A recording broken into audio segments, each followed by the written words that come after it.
Demon slayer एक overrated anime है। ये एनिमे बस अपने एनिमेशन के ओवर हाइप की वजह से ही चल रहा है। इसमें अननेसेसरी का यूरिजी को मुंह बोली शक्ति दे रखी है। तो गाइस अभी मैंने जितनी भी बकवास बातें करी तो क्या वो सच है?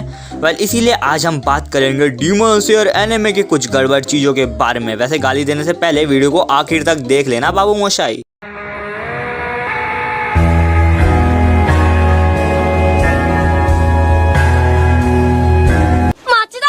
तो मित्रों पहले हम बात करेंगे इस एनिमे के कुछ कैरेक्टर्स के बारे में। उजुई तेंगेन जो कि एक साउंड हाशिरा है जिसकी 3 बीवियां हैं और ये कहीं ना कहीं उतना कुछ खास इम्पैक्ट नहीं दे पाया फैंस को। ये बस अपने अलग ही जोन में रहता था और इसको देखकर ऐसा लगता था कि पड़ोस वाली दीदी ने अपने मुंह पे हीरे मोती चिपका रखे हो। अरे गॉड 19-20 का ही तो फर्क है बस।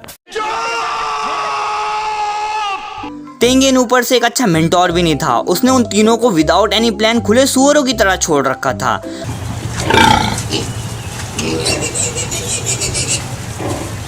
I mean, उन तीनों में से एक असली में सुअर था, बट मेरी भावनाओं को अभी तुम समझ जाओ यार। इतना चुभने लगा हूं सबको, छुरा तो नहीं हूं जानी, तुम जितना बताते हो मेरे बारे में इतना बुरा तो नहीं हूं।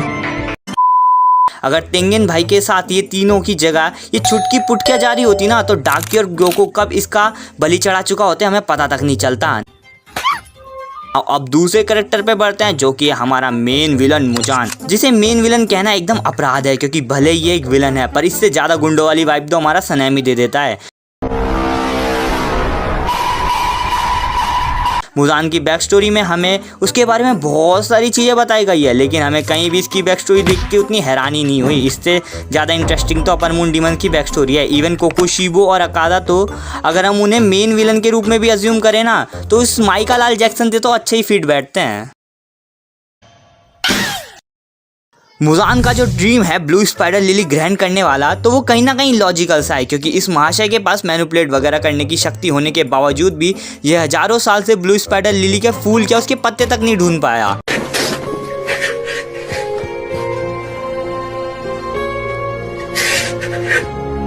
तो अब दूसरे कैरेक्टर्स का झोलमाल देखते हैं जो कि है ज़ेनात्सु बाबा। ये बंदा इन दोनों से ज़्यादा पावरफुल है कहीं ना कहीं। वैसे तो कैरेक्टर्स का कभी हमें कंपैरिजन नहीं करना चाहिए परंतु अपन करेगा। हमें सीरीज़ में अक्सर ज़ेनात्सु को एक फट्टू दिखाया गया है और ऐसा जताया गया है कि ये इन दोनों से कम पावरफुल है। लेकिन अगर हम ज़ेनात्सु के हर एक लड़ाई को इन दोनों से कंपेयर करें तो उसने एफर्टलेसली अपनी अधिकतर लड़ाई सिर्फ अपने एक ही अटैक से ही जीती है।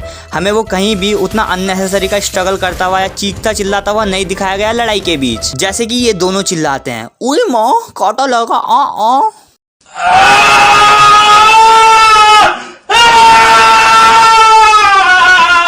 बट इसके बावजूद भी सीरीज में इन तीनों के पावर को कंपेयर करके कोई ये नहीं बोल सकता कि ये वाला झमुरा ज़्यादा शक्तिशाली है ना। अब बात करते हैं हमारे मेन कैरेक्टर के बारे में।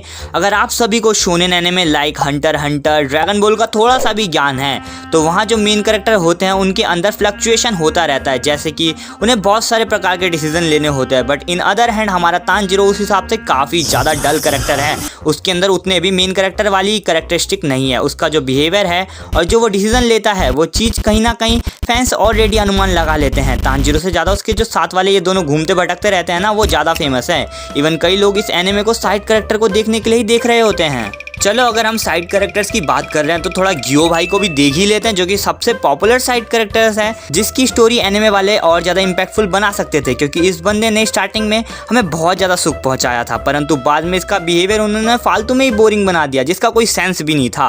अभी तक हमने जितने भी कैरेक्टर्स की बात करी है वो कहीं ना कहीं अपने पॉपुलैरिटी के हिसाब से काफ़ी ज़्यादा मिड है एंड हमारी जो एक्सपेक्टेशन है वो बहुत ज़्यादा हाई है। हमने फ्लो में उन्हें इतना ज़्यादा ओवर हाइप बना रखा है कि इवन वो उतने एंगेजिंग भी नहीं है। वैसे अभी तक मैंने सिर्फ कैरेक्टर्स और उनकी चीज़ों के बारे में ही बात किया है जो कि कईयों को पसंद आई होगी और कोई कोई थोड़े भड़क गए होंगे। बट थमे रहो यार, एंड तो अभी भी बचा है ना, जस्ट चिल।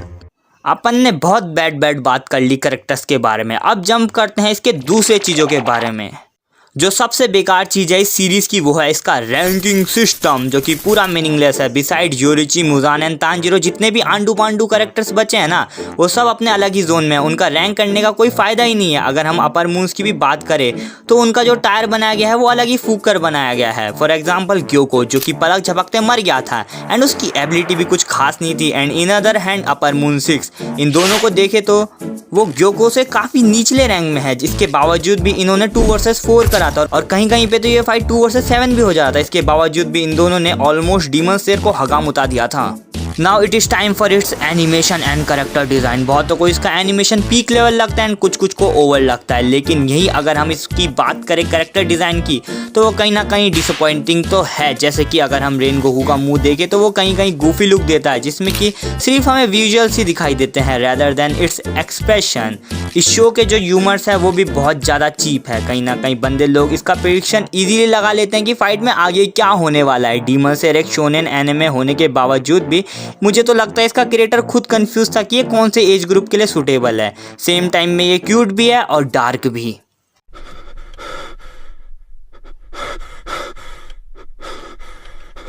बात साहब बहुत हुआ, मेरे से और कमियां नहीं निकाली जाएगी। I mean, इन सब कमियां निकालने के लिए भी मेरा भेजा फड़फड़ा गया है। अभी तक आपने मेरे मुंह से जितना भी अनसन सुना वो चीज़ें कहीं ना कहीं सच है, लेकिन ये सब चीज़ें सीरीज़ में 2-3% ही इम्पैक्ट देती है। तो मेरे बराबर ये ना बराबर ही है। अच्छा बुरा हर चीज़ में, चाहे आप इंसान को ले लो, भगवान को ले लो या किसी एनिमे को ले लो, बट एट दी एंड जो चीज़ मैटर करती है वो है क्या चीज़ ज़्यादा है और क्या चीज़ कम है। I personally love demon slayer, मेरा घर ही इसी से चलता है भाई। मतलब डीमन स्लेयर के कंटेंट में जो मेरे को सपोर्ट मिला है it is really impressive. Move to the point के एनिमे मैं सबको रिकमेंड करना चाहूँगा। भले ही मैंने इसकी बहुत सारी कमियाँ निकाली है, पर वो कमियाँ किसी को पता तक नहीं चलती। ये एनिमे अभी के जनरेशन की ग्रेटेस्ट एनिमे है। आई नो इसकी बहुत हाइप है, लेकिन ये डिजर्व भी तो करती है। इसकी जो एनिमेशन और स्टोरी लाइन है वो इतनी ज़्यादा पीक पर है कि इसके बारे में कोई बुरा बोलने से पहले 1000 बार सोचेगा। जस्ट लाइक मी, मैं तो चलो तुम्हारा भाई हूँ जिसका काम ही यही है कि हर चीज़ के डेप्थ पे जाकर उसका अच्छा बुरा सब निकालो। चुन चुन करके हिसाब लेना, ये मेरी फितरत है। लेकिन आज मैंने एक ऐसी चीज़ की बुराई निकाली है जो कि मुझे पर्सनली पसंद है। जाते जाते मैं बस यही कंक्लूजन देता चाहूँगा कि demon slayer is not an overrated anime. Nothing can be perfect. By the way, आपको समझ आए तो बढ़िया, वरना ना आए तो माफ़ कर देना, भूल चूक हो गई है, माफ़ी चाहता हूँ। टाटा।